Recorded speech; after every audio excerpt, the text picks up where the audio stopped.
Assalamualaikum warahmatullahi wabarakatuh. Perkenalkan, nama saya Asroful Reza Saputra.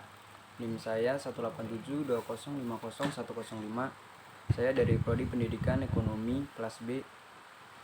Di sini saya akan mempresentasikan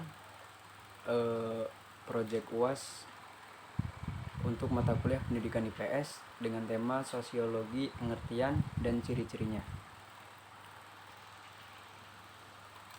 Nah, pengertian sosiologi. Sosiologi merupakan ilmu pengetahuan atau ilmu tentang sifat dan perkembangan masyarakat, ilmu tentang struktur sosial, proses sosial, dan perubahannya. Sosiologi berasal dari kata lain sosius yang berarti kawan atau teman, dan kata Yunani yaitu logos yang memiliki arti pengetahuan. Dilansir Ensiklopedia Britannica tahun 2015, sosiologi adalah ilmu sosial yang mempelajari masyarakat, interaksi dan proses yang melestarikan dan mengubahnya. Sosiologi melakukan dengan memeriksa dinamika bagian-bagian masyarakat penyusun seperti institusi, komunitas, populasi, gender, ras, atau kelompok umur. Sosiologi juga mempelajari status sosial atau stratifikasi, gerakan sosial, dan perubahan sosial serta gangguan sosial dalam bentuk kejahatan, penyimpangan, dan revolusi. Kehidupan sosial sangat mengatur perilaku manusia, sebagian besar karena manusia tidak memiliki naluri yang memandi sebagian besar perilaku hewan. Karena manusia bergantung pada institusi dan organisasi sosial untuk menginformasikan keputusan dan tindakan mereka. Karena manusia bergantung pada institusi dan organisasi sosial untuk menginformasikan keputusan dan tindakan mereka, mengingat peran penting yang dimainkan organisasi dalam mempengaruhi tindakan manusia, adalah tugas sosiologi untuk menemukan bagaimana organisasi mempengaruhi perilaku orang, bagaimana mereka dibentuk, atau bagaimana organisasi berinteraksi satu sama lain.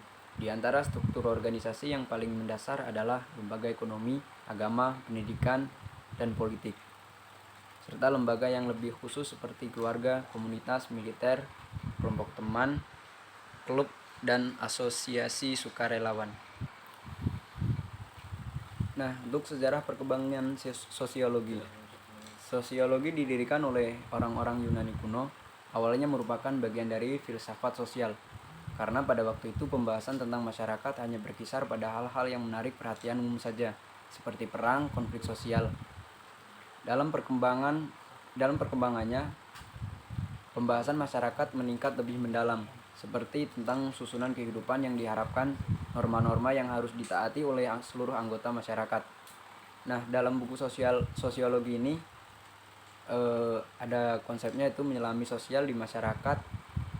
Tahun 2007, pada abad ke-19, seorang filsuf asal Prancis bernama Auguste Comte mengemukakan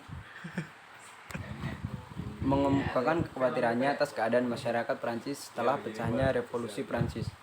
Nah, dari dampak revolusi tersebut, selain menimbulkan perubahan positif dengan munculnya iklim demokrasi, juga mendatangkan perubahan negatif.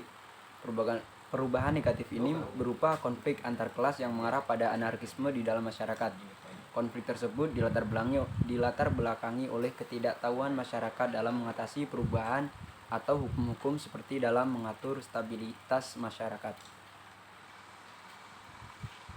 Nah, dengan kondisi seperti itu, Auguste Comte menyarankan agar penelitian tentang masyarakat ditingkatkan menjadi sebuah ilmu yang berdiri sendiri.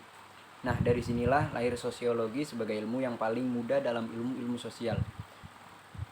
Istilah sosiologi dipopulerkan Auguste Comte dalam bukunya berjudul Cross the Philosophy Positive tahun 1830. Dalam buku ini tersebut dijelaskan bahwa objek sosiologi adalah manusia atau masyarakat secara keseluruhan. Sosiologi kemudian menjadi ilmu yang berkembang di Eropa, khususnya di Jerman dan Prancis. Nah, berikut adalah ciri-ciri mengenai sosiologi.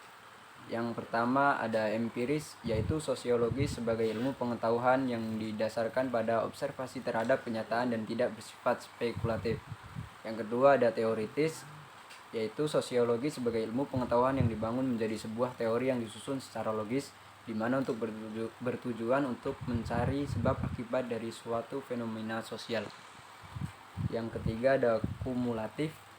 Kumulatif ini bersangkutan dengan kumulasi atau bersifat menambah, sehingga sosiologi sebagai ilmu pengetahuan yang dinamis berkembang dari teori yang sudah ada, kemudian dikritis, diperbaiki agar teori tersebut dapat lebih relevan dengan mengikuti perkembangannya zaman.